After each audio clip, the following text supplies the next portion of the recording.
Started as an ordinary day in my small-town library, where I worked as a curator for the local history section. My shift was winding down when I noticed the old grandfather clock in the corner, a relic that had been donated years ago, ticking backward. At first, I chuckled, thinking it was just another antique work. But then I saw the numbers on its face weren't just random, they were counting down. Immediately, a chill ran down my spine, and I couldn't shake the feeling that something significant awaited when it hit zero. As the days passed, I couldn't resist the pull of the clock. Each tick backward seemed to echo louder, pulling me into its mystery.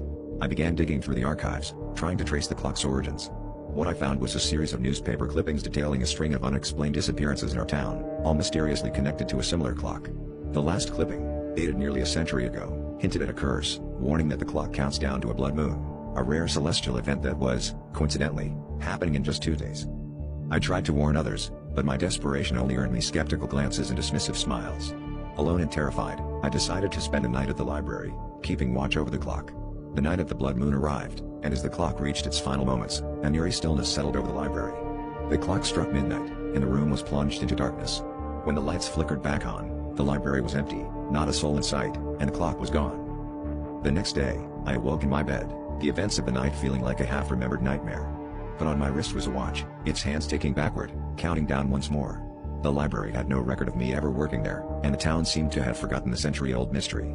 But I know the truth, the clock is out there, waiting to reset, and I fear that the next countdown will be for me.